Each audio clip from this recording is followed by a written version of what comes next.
মাসি আমার থেকে কিছুটা দূরে মুখোমুখি দাঁড়িয়ে বলল, এইবার ভালো করে দেখ, আর লুকিয়ে দেখতে হবে না। আমি তো অবাক হয়ে গেলাম। এত বড় তরমুজ আগে কখনো দেখিনি। হুঁক ছিঁড়ে বেরিয়ে আসতে চাইছে। সেদিন ক্ষেতের মধ্যে যা হলো তা কোনো দিন ভুলব না। আমার নাম বাবুয়া। সবাই আমাকে বাবু বলেই ডাকে। আমার বয়স ২১ বছর। কলেজে পড়ছি। আমি বাবা মায়ের একমাত্র সন্তান। আমরা গ্রামে থাকি। আমাদের গ্রামে বেশ কিছু বিঘা জমি আছে। সেই জমিতে চাষ করা হয়। আমার বাবার একটা ছোট মুদিখানা দোকান আছে। বাবা দোকান চালায় আর কয়েকটা লোক রেখেছে জমি চাষ করার জন্য। যেহেতু বাবা দোকান চালায়, তাই মাঝে মাঝে জমিতে গিয়ে দেখাশোনা করে। তবে বেশিরভাগ সময় আমার মা জমিতে যায় আর সব কিছু দেখে। আমি পড়াশোনা করছি, তাই জমির চাষবাস নিয়ে মাথা ঘামাই না। অল্প বয়স থেকেই বিবাহিত মহিলাদের প্রতি আমার একটু দুর্বলতা আছে। এমনি একজন হচ্ছে মিতা মাসি, বয়স ৪০ বছর হবে। মিতা মাসির ২ মেয়ে। ২ বছর আগে এক মেয়ের বিয়ে হয়ে গেছে, আর এক মেয়ের বয়স ২০ বছর। গরিব বলে মিতা মাসির মেয়ের লেখাপড়া হয়নি, তাই বাড়িতেই থাকে আর সব কাজকর্ম করে। মায়ের মুখে শুনেছিলাম যে মিতা মাসির স্বামী নাকি লাল পানি খেয়ে মাসিকে খুব মারধর করত। তাই মাসি ওর স্বামীকে ছেড়ে ২ মেয়ে নিয়ে বাপের বাড়িতে চলে এসেছে। তারপর থেকে মাসি বাইরে কাজ করে সংসার চালায়। এখন মাসি আমাদের জমিতেই সারা বছর কাজ করে। মাসিকে দেখতে সুন্দর না হলেও চেহারাটা দেখার মতো। গায়ের রং চাপা হলেও বেশ আকর্ষণীয়। মাঠে কাজ করার সময় অনেক লোকই তার দিকে তাকিয়ে থাকে। গাছের তরমুজ খুবই সুস্বাদু, যে কেউ খেতে চায়। একদিন বেলা ১১টার সময় একটা ব্যাগে কিছু সার দিয়ে মা আমাকে জমিতে যেতে বলল। আমি মায়ের কথা মতো ব্যাগটা নিয়ে জমিতে যাই। জমিতে গিয়ে দেখলাম ৪ জন কাজ করছে। ৪ জনের মধ্যে ৩ জন গ্রামের লোক আর মিতা মাসি। গরমকাল, খুব গরম পড়েছে, তাই ৪ জনেই ঘেমে এক আকার হয়ে গেছে। আমাকে দেখে মিতা মাসি হেসে বলল, আরে বাবু, কি ব্যাপার, তুই এখানে?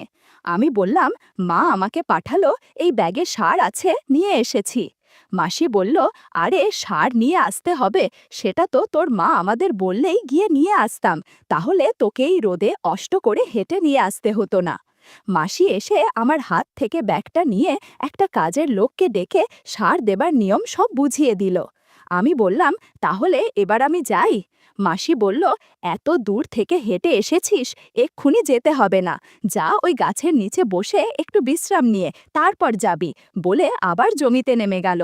আমি একটা বড় গাছের নিচে ছায়াতে গিয়ে বসলাম।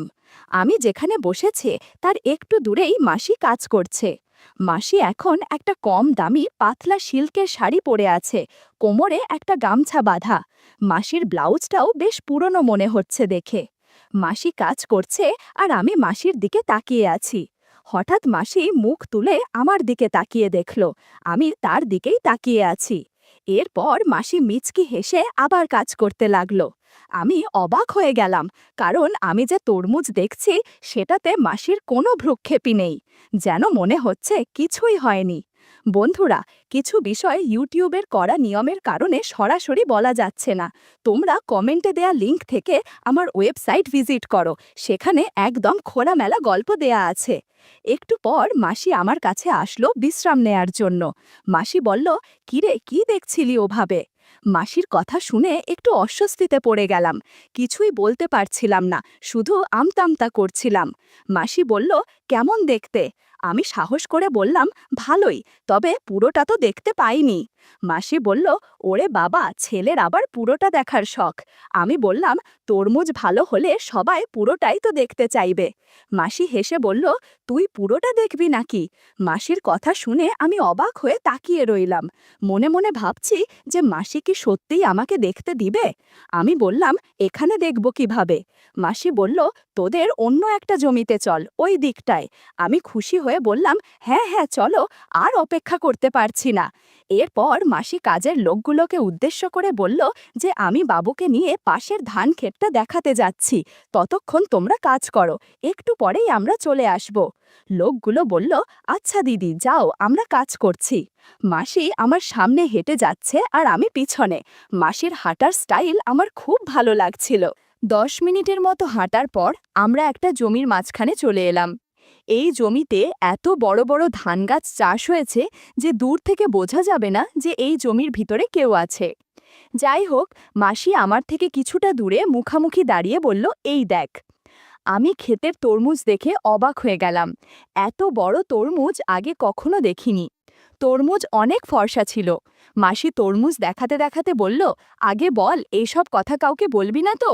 আমি বললাম, না না, কাউকে বলবো না, সত্যি বলছি। আমি এক দৃষ্টিতে তাকিয়ে আছি দেখে মাসি হেসে বলল, এই বাবু, কেমন লাগছে তরমুজগুলো? আমি বললাম, অসাধারণ মাসি, কোনো কথা হবে না। মাসি বলল, তোর তো ক্ষুধা লেগেছে, কিছুই খাসনি, এই তরমুজগুলো খেয়ে নে। আমি আর কথা বাড়ালাম না, আস্তে আস্তে তরমুজ খেতে শুরু করলাম। 30 মিনিটের মতো আমরা আড্ডা দিয়েছি।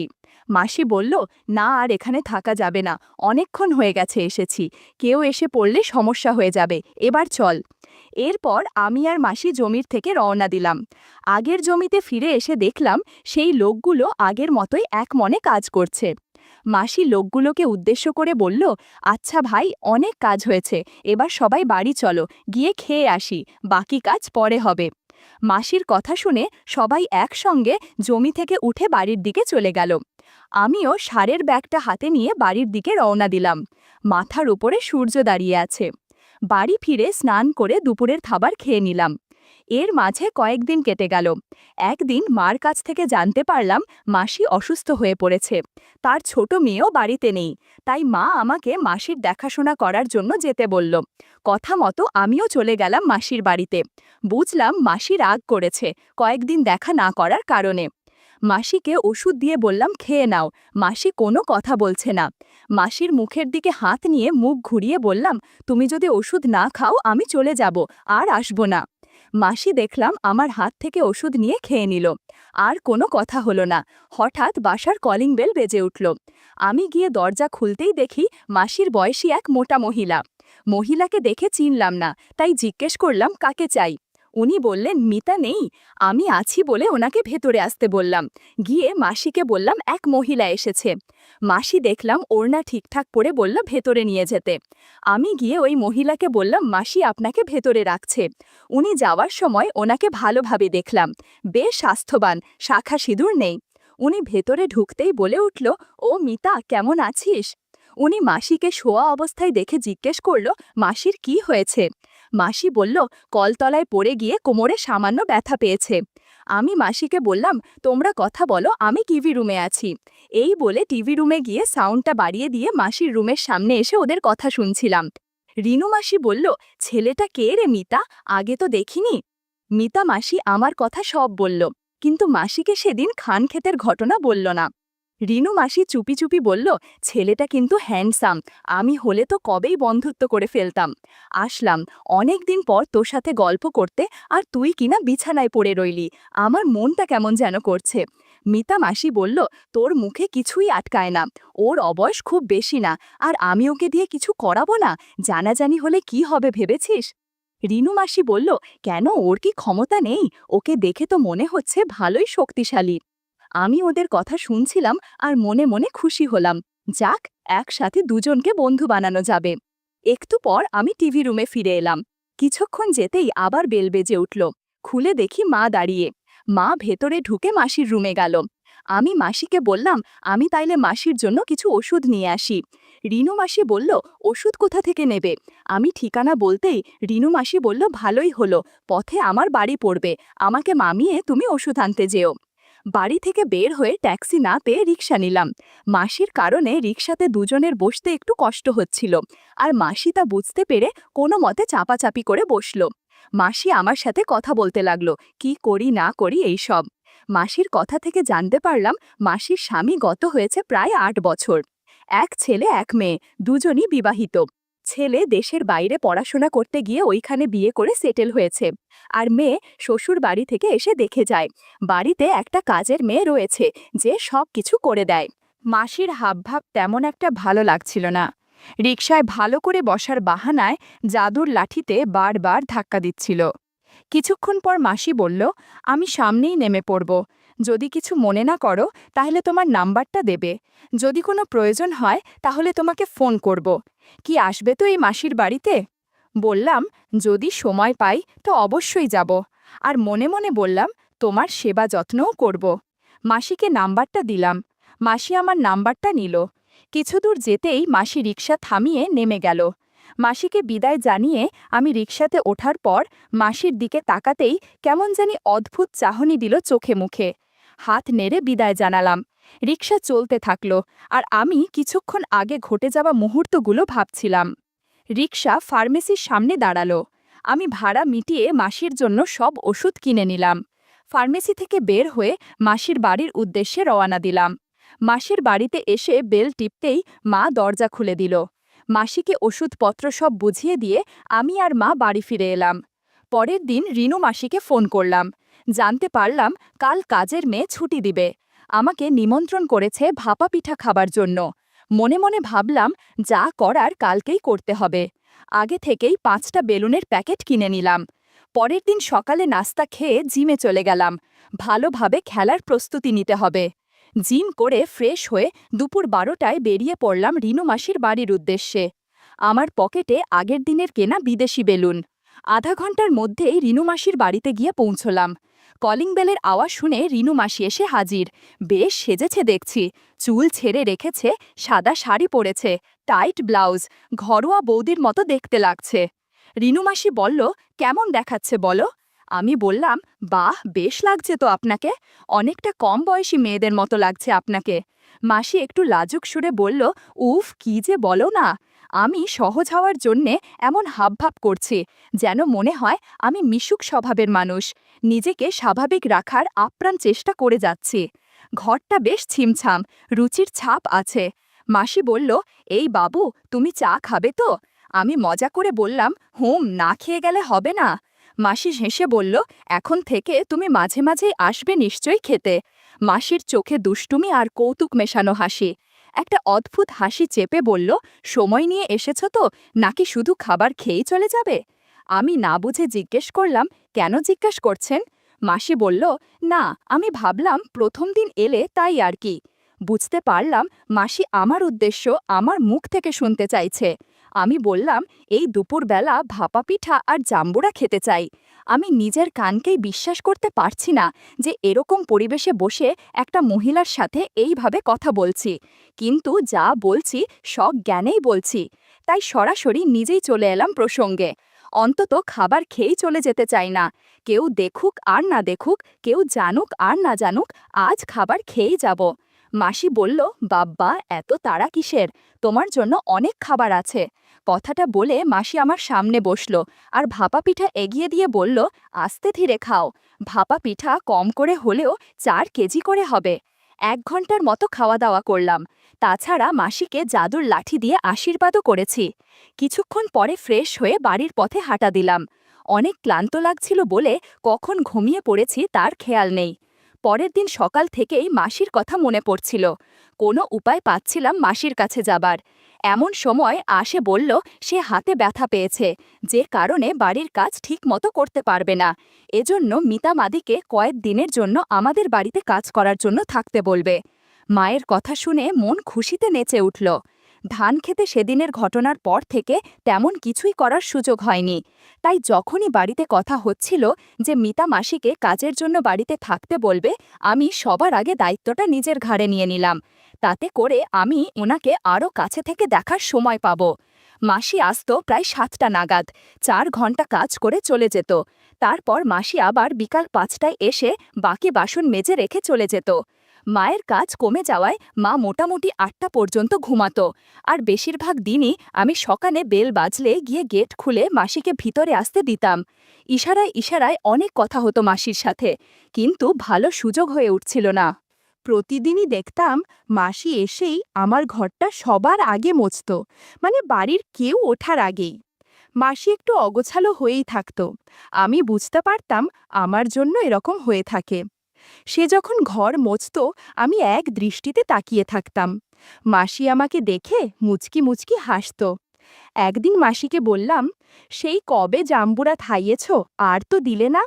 মাসি বলল, ইস, খুব শখ হয়েছে বাবুর। গতকালই তো লিনু মাসির বাড়ি থেকে ভাপা পিঠা খেয়ে এলে, এখন সাধু সাজা হচ্ছে, তাই না? রিনুদি আমাকে ফোন করে সব বলেছে। ও ভালো করে হাঁটতে পারছে না। আমি বললাম, তুমি আর রিনু মাসি কি এক হলে নাকি? তুমি আমার সবচেয়ে কাছের মানুষ। আমার কথা শুনে মাসি লজ্জা পেল আর অন্য ঘর মুছতে গেল। আমার ঘরের কাজ হয়ে গেলেই মাসিকে দেখলাম একটু গোছালোভাবে শাড়ি পরে নিল। আমি পরিষ্কার বুঝেছিলাম মাসির মন কি চাইছে, কিন্তু বাড়িতে সবসময় কেউ না কেউ থাকার কারণে রাগ হচ্ছিল। এদিকে জাদুর লাঠিও কেমন যেন করছে। এই করতে করতেই প্রায় 2 মাস কাটল, আর আমার সেই সুবর্ণ সুযোগ এলো। বাবা টিকিট কেটেছে শিলিগুড়ির। আমার কাকি অসুস্থ, বাবা আর মা দুজনই যাবে। যাবার আগে আমার বাড়ির সব কাজ বুঝিয়ে দিয়ে গেল। দুজনে রাতের ট্রেনে চলে গেল।